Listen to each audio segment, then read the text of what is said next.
Reason, a imaginé il y a une trentaine d'années un schéma type. D'après lui, les origines d'un accident sont toujours multiples.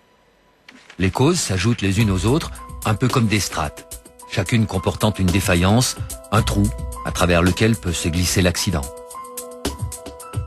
Lorsque tous les trous se retrouvent alignés, l'accident devient alors inéluctable. C'est souvent ça, un tas de petits trucs qui s'additionnent, puis voilà. C'est les plaques qui se traversent les unes après les autres.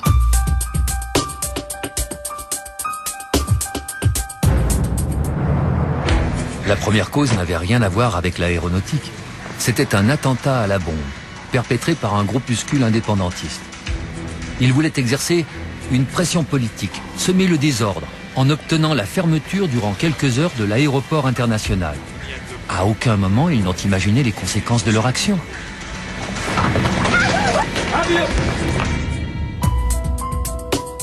Ensuite, on nous a déroutés, nous et les autres, sur un petit terrain régional, Los Rodeos. Un aéroport à piste unique et pas équipé pour recevoir un trafic important. Et encore moins des Boeing 747. Et puis c'était un dimanche. Et il n'y avait que 2 contrôleurs à la tour.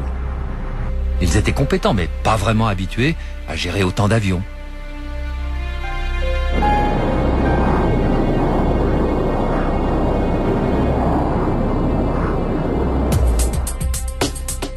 Troisième cause, le déroutement, les attentes, les contretemps, la météo, la pression commerciale.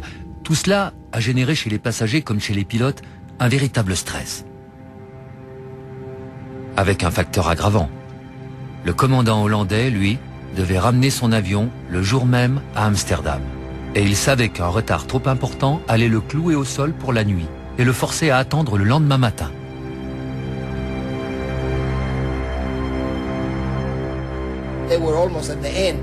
L'équipage du KLM était à la limite de son quota d'heures de travail. S'ils avaient dû attendre encore un peu, ils auraient été obligés de rester à Los Rodeos et de loger leurs passagers dans les hôtels des environs.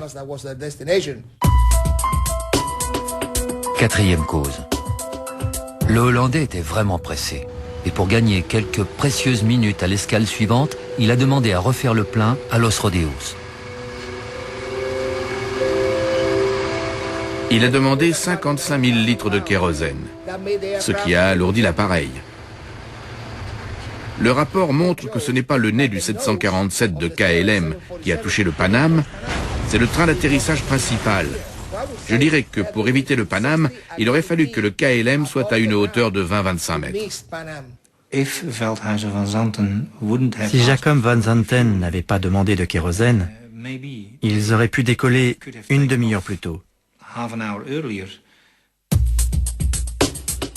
Et une demi-heure plus tôt, la météo était très différente. Ça, c'est la cinquième cause. La piste de Los Rodeos est à 600 mètres d'altitude. Elle est encadrée par 2 massifs montagneux. La vallée où elle se situe est un canal naturel pour les vents et les nuages venant de la mer. Ici, la visibilité peut se réduire dramatiquement en l'espace de quelques minutes. Les nuages restent à un niveau très bas et le brouillard se maintient au sol. Vers 5-6 heures de l'après-midi, la température commence à baisser. Alors la rosée et le brouillard se forment. Le brouillard recouvrait tout. Aucun des 2 avions n'avait un contact visuel avec l'autre. Sixième cause, le terrain n'était pas équipé d'un radar sol. Et les contrôleurs n'avaient aucun moyen de vérifier la position des avions. Ils devaient se contenter des informations fournies par les pilotes. Il nous faudrait un radar au sol. Comment veux-tu faire décoller des avions par un temps pareil? Évidemment qu'il faut un radar. S'il y avait eu un radar au sol à Tenerife, très probablement le contrôleur aurait constaté le début du décollage du KLM qui était aligné, et à ce moment-là, il serait intervenu. Il aurait vu le décollage, alors que là, il l'a pas perçu.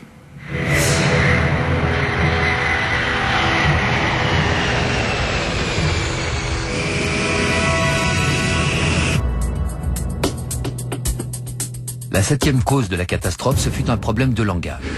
En aéronautique, la langue internationale est l'anglais, mais les Espagnols parlaient avec un fort accent. Et nos pilotes ont eu quelques difficultés à les comprendre. Pouvez-vous confirmer, s'il vous plaît? Vous voulez que le Paname 1736 tourne à gauche à la 3e bretelle? 1, 2, 3, 3e bretelle. Dans cette histoire, le maillon faible est la communication radio entre la tour de contrôle et les deux équipages.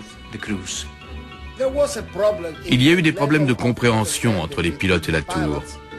Mais ce n'est pas ce qui a entraîné l'accident.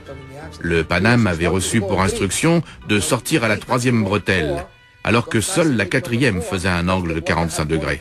C'est cette bretelle qui était la plus pratique à emprunter pour un 747 souhaitant remonter la piste. La 8e cause tient à un chevauchement des messages radio. Au moment critique, tout le monde s'est mis à parler en même temps, et plus personne n'a rien entendu. Résultat, l'information capitale d'attendre avant de décoller n'est jamais arrivée au commandant Van Zanten. Nous sommes prêts au décollage. Ok, allez, on y va. Non! Attendez autorisation On de est décollage. toujours en train de remonter la piste. Panam 1736. Voici reconstitués très exactement les derniers messages radio entre la tour et les deux avions. Attendez l'autorisation de décollage. On est toujours en train de remonter la piste. Panam 1736.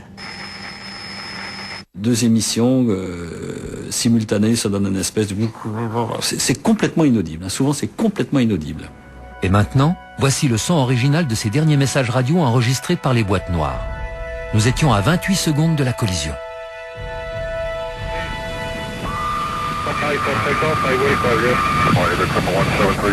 Le pilote de la KLM n'a pas entendu l'instruction du contrôleur de maintenir position, de ne pas d'attendre pour décoller, et il n'a pas, le pilote de la KLM n'a pas non plus entendu le pilote de la Panam qui disait « et on est encore sur la piste ».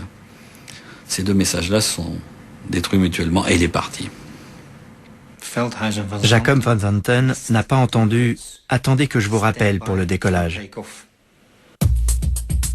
La 9e cause, et peut-être la plus importante, tient à la psychologie des équipages. À cette époque, la hiérarchie était très stricte. Et souvent, le commandant était le seul maître à bord, après Dieu.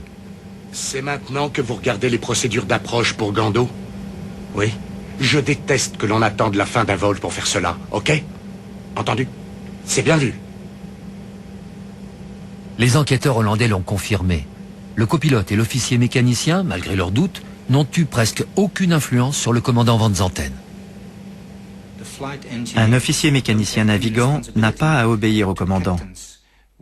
Quand un officier mécanicien navigant pense qu'il est nécessaire d'arrêter un vol, quelle que soit la raison, il peut le faire.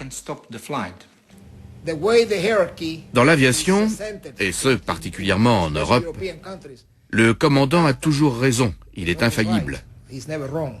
Il a dégagé? Qu'est-ce qu'il y a? Est-ce qu'il a bien dégagé le Panam? Oui, évidemment. En enquêtant sur le commandant du KLM, je suis tombé sur ses états de service. C'était un pilote hautement qualifié avec plusieurs milliers d'heures de vol et une excellente réputation.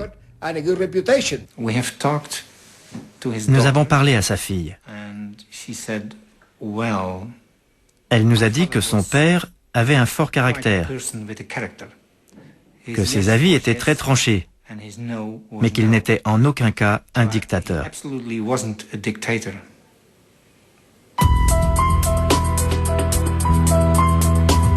Au bout du compte, 9 causes différentes ont été clairement identifiées, mais aucune d'elles n'a permis d'expliquer à elle seule la catastrophe de Tenerife. Selon le rapport d'enquête, la cause principale demeure la décision du commandant hollandais de décoller sans en avoir reçu l'autorisation. Jacob Van Zanten était pourtant compétent. Il n'avait aucune tendance suicidaire. Au moment où il a mis les gaz, il était donc certain d'avoir reçu cette autorisation. Il était certain que la piste devant lui était dégagée. Qu'est-ce qui finalement l'a induit en erreur? Nous ne le saurons jamais puisqu'il a emporté dans la mort la réponse à cette question.